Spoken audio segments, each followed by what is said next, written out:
유럽연합, 중국, 일본 세 개 강대국 모두가 두 손 두 발 다 들고 포기한 탄자니아의 프로젝트가 있다고 하는데요. 오직 한국만이 이 프로젝트를 단숨에 성공시키자 국민 모두가 일어나 은혜를 갚겠다고 합니다. 과연 그 이유는 무엇일까요? 그럼 지금부터 오늘의 이야기를 시작해보겠습니다. 안녕하세요. 저는 탄자니아에서 인프라 현장 관리자로 일하고 있는 사무엘 은조르게입니다. 매일 아침마다 저는 다르에스살람에서 똑같은 끔찍한 일이 벌어지는 것을 지켜봤어요. 구급차들이 킴바 강을 건너려고 하면서 평균 18분 동안 교통체증에 갇혀 있었거든요. 사람들이 병원에 충분히 빨리 도착할 수 없어서 죽어가고 있었어요. 저는 몇 달 동안 데이터를 수집하고 차트를 만들고 모든 사람이 이미 알고 있던 것을 증명하는데 시간을 보냈어요. 저희는 정말 절실하게 다리가 필요했거든요.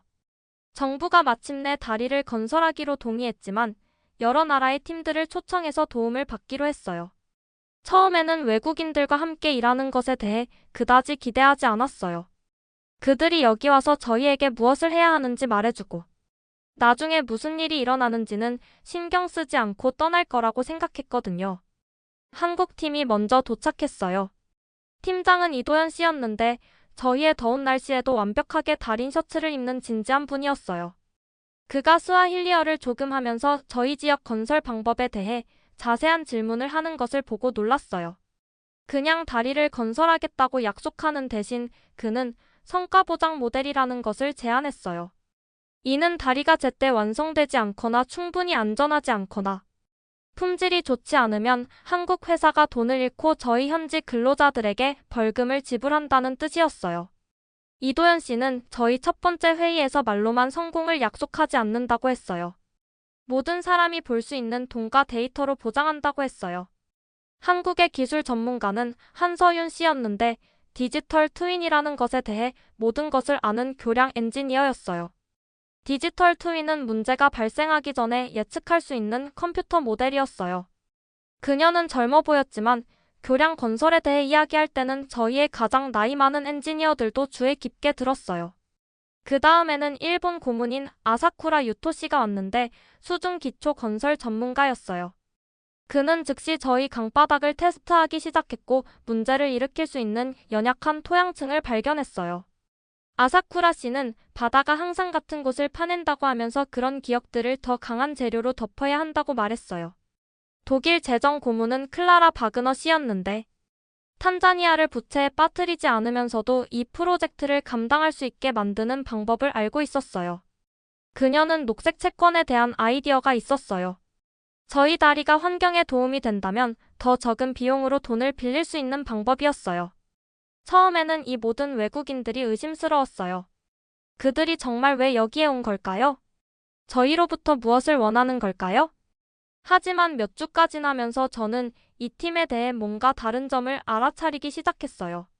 그들은 그냥 다리를 건설하고 떠나고 싶어 하지 않았어요. 저희에게 다리를 건설하고 유지하는 방법을 가르치고 싶어 했어요. 한국 팀은 누구나 얼마나 많은 돈이 쓰이고 있고 건설이 어떻게 진행되고 있는지 확인할 수 있는 공개 데이터 포털을 설치했어요. 모든 계획회의에 현지 엔지니어들을 초대했어요. 가장 놀라웠던 것은 현지 어부들이 다리가 그들의 배를 막을 것이라고 불평했을 때 한국인들이 즉시 임시 건설 다리를 재설계해서 아래의 어선 통로를 포함시킨 것이었어요.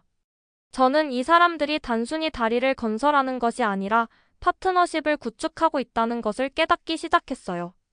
우기가 예상보다 일찍 시작됐고 갑자기 저희 건설 현장이 진흙 호수로 변했어요. 킴바 강이 하룻밤 사이에 3m나 올라와서 저는 저희 프로젝트 전체가 망가질까봐 무서웠어요. 하지만 한서윤 씨는 이미 이런 상황을 준비하고 있었어요. 그녀는 디지털 트윈이라는 것을 만들어놨거든요. 강이 범람했을 때 무슨 일이 일어날지 예측할 수 있는 저희 다리의 컴퓨터 모델이었어요. 또한 물이 너무 높아졌을 때 빠르게 이동시킬 수 있는 모듈식 임시 교량도 설계해놨어요. 한서윤 씨는 걱정하는 건설 작업팀에게 안전이 저희 일정의 적이 아니라고 설명했어요. 안전은 품질의 가장 좋은 친구라고 했어요. 대부분의 건설 프로젝트처럼 밤낮으로 일하는 대신 한국 팀은 더 안전한 낮 시간에만 작업하기로 결정했어요. 컴퓨터 모델을 사용해서 강이 언제 콘크리트를 부을 만큼 충분히 잔잔해질지 정확히 예측했어요. 이것은 작업이 조금 더 오래 걸린다는 뜻이었지만 모든 사람에게 훨씬 더 안전했어요. 일본 고문인 아사쿠라 씨도 홍수에 대비하고 있었어요. 그는 교량 기초 주변 곳곳에 특수 센서를 설치해서 물이 아래쪽 토양을 씻어내기 시작하면 경보가 울리도록 했어요. 또한 작업 현장을 보호하기 위한 임시 방벽도 구축했어요. 어느 날 새벽 3시에 센서들이 크게 삐삐 소리를 내기 시작했어요. 아사쿠라 씨가 즉시 저에게 전화를 걸어서 지금 당장 모든 작업을 중단해야 한다고 했어요. 동쪽 편 기초 부분에 물이 밑을 파고 있다고 했어요. 어둠 속에서 비가 쏟아지는 상황에서도 이 센서들이 저희가 볼 수도 없었던 문제를 감지해냈거든요. 저희는 물이 빠질 때까지 4일 동안 작업을 중단했고 그 다음에 그 구간을 더 강한 재료로 보강했어요. 일정은 지연됐지만 재앙이 될 수도 있었던 일을 막을 수 있었어요. 그 4일 동안 정말 멋진 일이 일어났어요. 한국 엔지니어들은 그냥 기다리기만 하지 않았어요. 그 시간을 이용해서 저희 현지 근로자들에게 센서, 데이터를 읽는 방법과 디지털 트윈 모델을 이해하는 방법을 훈련시켰어요. 한서윤 씨는 매일 오후에 수업을 열어서 저희 엔지니어들에게 이런 새로운 기술들이 어떻게 작동하는지 가르쳤어요. 한서윤 씨는 이 지식이 이제 탄자니아 것이라고 했어요. 다리를 점검하고 싶을 때마다 한국에 전화할 필요가 없어야 한다고 했어요.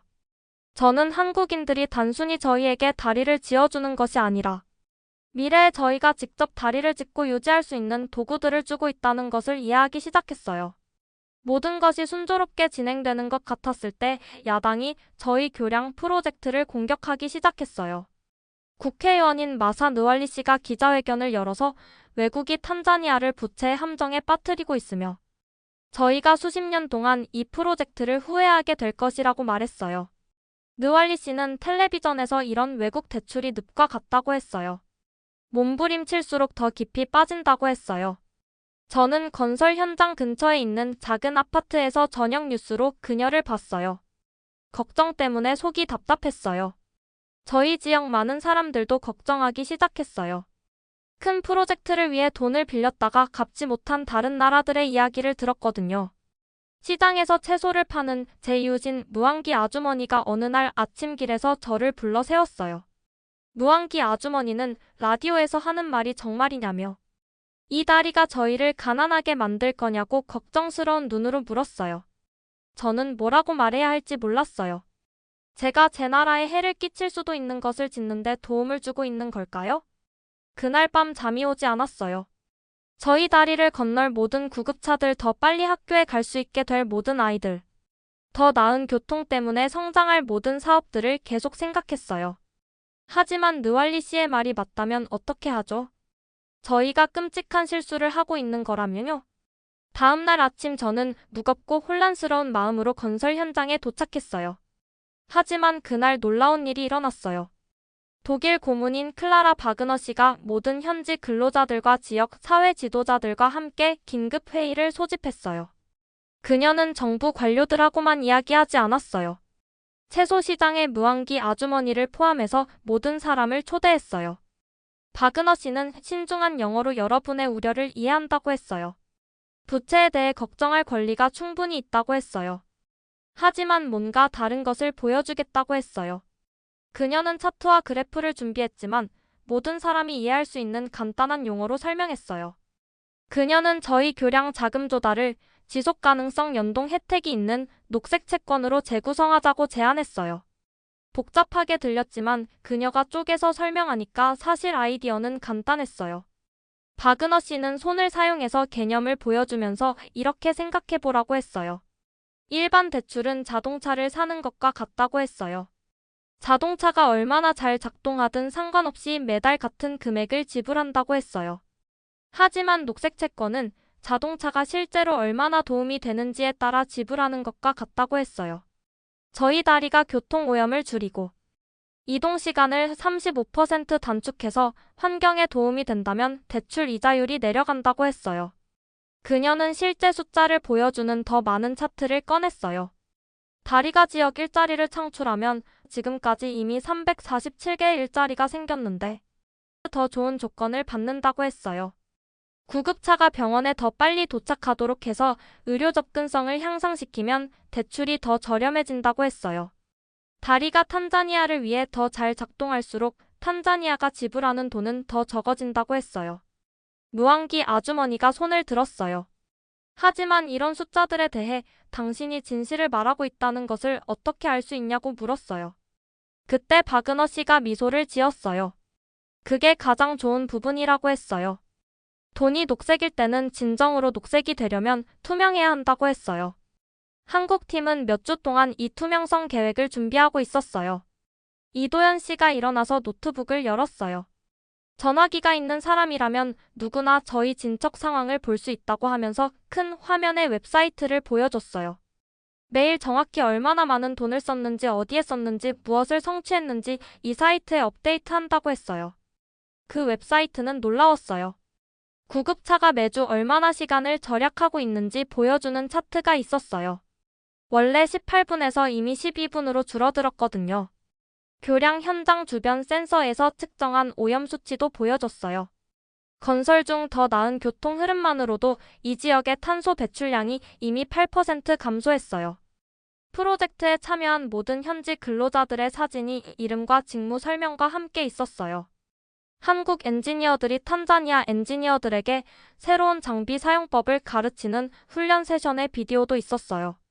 심지어 어선 통로가 어떻게 작동하는지에 대한 어부들의 보고서도 있었는데, 다리 지지대가 물고기들이 모일 수 있는 새로운 장소를 만들어서 실제로 그들의 작업을 더 쉽게 만들고 있다고 했어요.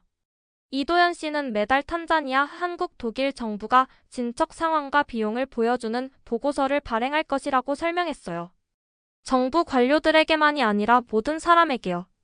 신문, 라디오, 방송국, 지역, 사회단체 모든 사람이 같은 시간에 같은 정보를 받는다고 했어요. 한서윤 씨가 디지털 트윈 모델을 보여주는 다른 화면을 열었어요. 이 컴퓨터 모델은 엔지니어링 문제만 예측하는 것이 아니라고 했어요. 실시간으로 경제적 혜택도 계산한다고 했어요. 매일 더 빠른 교통오염 감소, 더 나은 응급 서비스로 탄자니아가 얼마나 돈을 절약하는지 측정한다고 했어요. 이런 절약이 저희 약속에 미치지 못하면 지역 사회에 벌금을 지불해야 한다고 했어요. 제 가슴이 가벼워지는 것을 느꼈어요. 이것은 제가 예상했던 것과 완전히 달랐어요. 하지만 느왈리 씨는 포기하지 않았어요. 다음 주에 그녀는 또 다른 기자회견을 열어서 이번에는 투명성이 가짜이고 실제 비용이 숨겨지고 있다고 주장했어요. 외국 회사들이 혜택에 대해 거짓말을 하고 있으며 다리가 10년 안에 무너질 것이라고 했어요. 그때 예상치 못한 일이 일어났어요. 지역 사회가 스스로 프로젝트를 방어하기 시작한 거예요. 무안기 아주머니가 지역 사업주들을 모아서 건설 현장을 방문해서 직접 작업을 보도록 조직했어요. 그들은 웹사이트를 보고 질문을 하고 근로자들과 이야기했어요. 무안기 아주머니는 지역 사회회의에서 제 아들이 거기서 일하는 것을 볼 수 있다고 했어요. 현지 재료에 돈이 쓰이는 것을 볼 수 있다고 했어요. 구급차들이 이미 임시 다리를 사용해서 시간을 절약하는 것을 볼 수 있다고 했어요.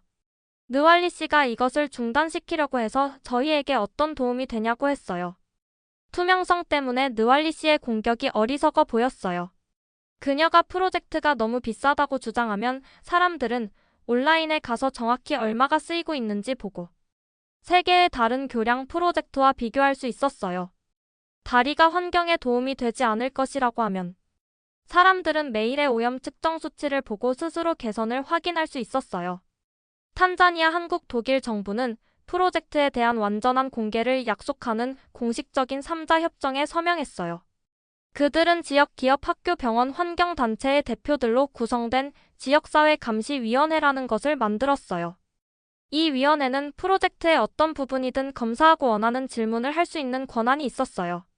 제 경력에서 처음으로 모든 것이 모든 사람에게 보이는 프로젝트에서 일하고 있었어요. 매일 아침 일하러 걸어갈 때 사람들이 저를 멈춰 세워서 진척 상황에 대해 물어봤지만 이제는 걱정해서가 아니라 관심 있고 흥미로워서 물어봤어요. 아이들은 다리가 언제 완성될지 물었어요. 나이 든 분들은 할머니가 정말 절반의 시간에 병원에 갈 수 있는지 알고 싶어 했어요. 부모들은 다리가 완성되면 정말로 저희 젊은이들을 위한 일자리가 있을지 물었어요. 저는 그들 모두에게 답변이 있었고 웹사이트에서 증거를 보여줄 수 있었어요. 저는 걱정하는 대신 자랑스러워하기 시작했어요. 이것은 더 이상 단순히 다리를 짓는 것이 아니었어요. 세계의 국제 협력에 더 나은 방법을 보여주는 것이었어요. 저희는 외국 투자가 함정이 될 필요가 없다는 것을 증명하고 있었어요. 투명성과 진정한 파트너십으로 올바르게 할 때 모든 사람을 더 강하게 만들 수 있어요. 늦은 밤 건설 현장이 조용할 때 저는 때때로 임시 다리 한가운데로 걸어나가서 저희가 이룬 진전을 바라봤어요. 강바닥에서 솟아오르는 콘크리트 기둥들은 나라들이 함께 성취할 수 있는 것에 대한 기념비 같았어요. 멀리서 저희 작업 때문에 구급차들이 곧 더 빨리 도착할 병원의 불빛을 볼 수 있었어요. 저는 저희가 단순히 다리를 짓는 것이 아니라 신뢰를 쌓고 있다는 것을 깨달았어요. 그리고 신뢰가야말로 가장 강한 토대라는 것을 배우고 있었어요. 몇 주가 지나면서 투명성 시스템의 효과가 더욱 분명해졌어요. 지역사회감시위원회는 매주 정기회의를 열어서 프로젝트 진행 상황을 점검했어요. 처음에는 서로 어색해하던 위원들이 점점 적극적으로 의견을 나누기 시작했어요. 병원 관리자였던 사무엘 씨는 구급차 도착 시간 단축이 실제로 응급실에서 생명을 구하는데 얼마나 중요한지 구체적인 사례를 들어 설명했어요. 지난주에만 교통사고로 다친 아이가 평소보다 6분 빨리 도착해서 수술을 받을 수 있었다고 했어요. 그 6분이 그 아이의 생명을 구했다고 했어요.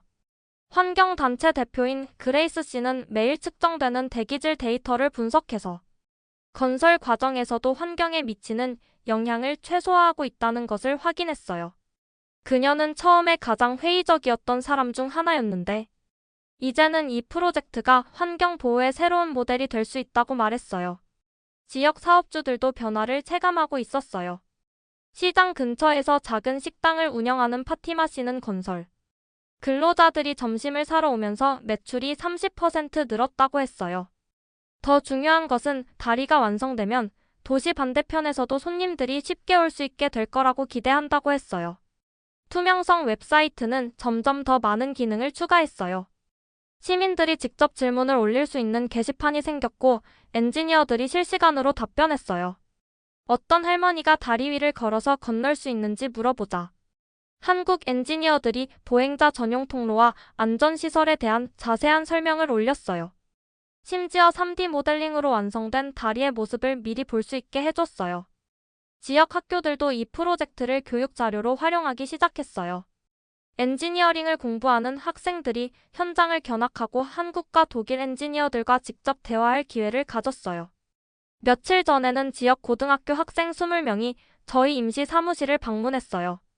이도현 씨가 학생들에게 교량 설계의 원리를 설명하면서 어떻게 하면 더 적은 재료로 더 강한 구조물을 만들 수 있는지 가르쳐줬어요. 학생들의 눈이 반짝이는 것을 보면서 저는 이 프로젝트가 단순히 다리 하나를 짓는 것이 아니라 미래 세대에게 꿈과 영감을 주고 있다는 것을 느꼈어요.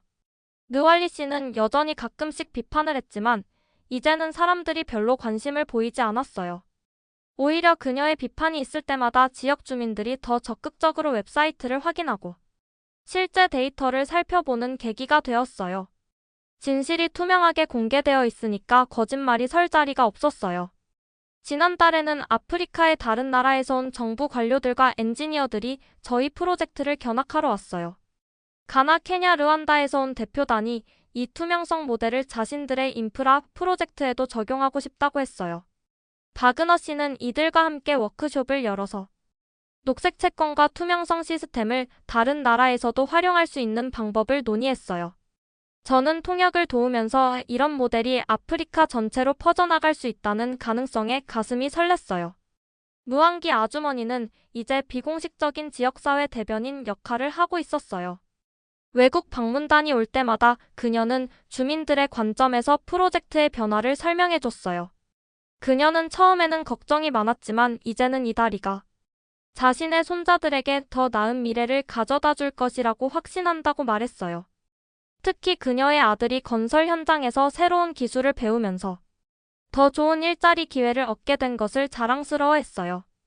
한국 팀도 이 경험을 통해 많이 배우고 있었어요. 한서윤 씨는 어느 날 저에게 탄자니아에서 일하면서 엔지니어링이 단순히 기술적인 문제가 아니라 사람들의 삶과 직접 연결된 일이라는 것을 깨달았다고 말했어요. 앞으로 한국으로 돌아가서도 이런 접근 방식을 계속 사용하고 싶다고 했어요. 이도현 씨는 투명성 시스템을 관리하면서 시민들의 질문에 답하는 것이 처음에는 번거로웠지만 이제는 자신의 일에 더 큰 의미를 느끼게 해준다고 했어요.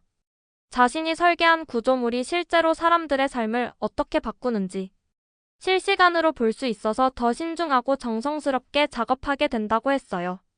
독일 팀의 바그너 씨는 이 프로젝트가 국제 개발 협력의 새로운 표준이 될 수 있다고 말했어요. 투명성과 지역사회 참여를 통해 외국 원조가 진정한 파트너십이 될 수 있다는 것을 증명했다고 했어요. 그녀는 이미 다른 유럽 국가들과 이 모델을 공유하고 있다고 했어요. 건설 현장의 분위기도 완전히 달라졌어요. 처음에는 외국인 엔지니어들과 현지 근로자들 사이에 보이지 않는 벽이 있었는데 이제는 모두가 하나의 팀처럼 느껴졌어요. 언어 장벽이 있어도 서로 손짓 발짓으로 소통하고 함께 웃으며 일했어요. 매주 금요일 오후에는 전체 팀이 모여서 그 주의 성과를 공유하고 다음 주 계획을 세우는 시간을 가졌어요. 이런 회의에서 현지 근로자들의 아이디어가 종종 프로젝트 개선에 큰 도움이 되었어요. 예를 들어 현지 어부였던 무카이 씨가 제안한 물고기 이동, 통로 설계 개선안이 실제로 채택되어서 생태계 보호에 더 큰 도움이 되었어요. 저는 매일 새로운 것을 배우고 있었어요. 기술적인 것뿐만 아니라 사람들과 소통하는 방법, 다른 문화를 이해하는 방법 그리고 진정한 협력이 무엇인지에 대해서요. 이 프로젝트가 끝나도 저는 완전히 다른 사람이 되어 있을 것 같았어요. 더 넓은 시야를 가지고 더 깊이 생각할 수 있는 엔지니어가 되어 있을 거예요. 어떤 저녁 며칠 전 완성된 다리의 첫 번째 줄 기둥 위에 올라가서 주변을 바라봤어요. 석양이 강물에 반사되어 황금빛으로 물들었고 멀리서 아이들이 뛰어노는 소리가 들렸어요. 이 모든 것이 꿈만 같았어요. 1년 전만 해도 이런 프로젝트에 참여할 수 있을 거라고는 상상도 못했거든요. 하지만 이제 저는 단순히 참여하는 것이 아니라 이 역사적인 변화의 일부가 되고 있었어요. 투명성과 신뢰로 이루어진 국제협력의 새로운 모델을 만들어가는 과정에 직접 기여하고 있었어요. 그리고 이 경험이 저의 남은 인생을 어떻게 바꿀지 벌써부터 기대되었어요. 저희 다리가 개통될 예정보다 3개월 전에 기상청에서 사이클론을 예보했어요. 몇 년마다 저희 해안을 강타해서 가는 길에 모든 것을 파괴하는 그런 거대한 폭풍이었어요. 저는 저희의 모든 작업이 씻겨 내려갈까 봐 무서웠어요. 하지만 일본 고문인 아사쿠라 씨는 맨 처음부터 이런 가능성에 대비하고 있었어요. 아사쿠라 씨는 바다가 항상 같은 곳을 파낸다고 저희에게 말했어요. 그런 기억들을 더 강한 재료로 덮어야 한다고 했어요. 그는 침식을 감지하는 센서뿐만 아니라 폭풍이 접근할 때 빠르게 조립할 수 있는 특수 방벽과 임시 홍수벽도 설치했어요. 한국 팀은 디지털 트윈 모델을 프로그래밍해서 다양한 종류의 폭풍 동안 저희 다리에 정확히 무슨 일이 일어날지 시뮬레이션할 수 있게 했어요. 사이클론이 강타하기 이틀 전에 모든 경보가 한꺼번에 울리기 시작했어요. 센서들이 아사쿠라 씨가 예측했던 대로 동쪽 기초 주변의 토양이 물에 씻겨 나가기 시작한다는 것을 보여줬어요. 저는 제 경력에서 가장 어려운 결정을 내려야 했어요. 계속 작업해서 폭풍 전에 다리를 완성하려고 시도할 수도 있고 모든 것을 중단하고 이미 지은 것을 보호하는 데 집중할 수도 있었어요. 제가 잘못 선택하면 몇 달의 작업과 수백만 달러를 잃을 수도 있었어요. 저는 모든 국제 고문들과 긴급 회의를 소집했어요. 한국의 이 씨는 사무엘 이것은 당신의 결정이라고 했어요. 당신이 저희 누구보다도 이 강을 잘 안다고 했어요. 한서윤 씨는 컴퓨터 예측을 보여줬어요. 아사쿠라 씨는 센서 판도값을 설명했어요. 바그너 씨는 각 선택의 재정적 위험을 계산했어요. 새벽 2시에 바람이 이미 강해지고 있는 상황에서 저는 결정을 내렸어요. 모든 건설을 즉시 중단한다고 했어요. 모든 사람이 기초와 임시 구조물을 보호하는 데 집중하라고 했어요.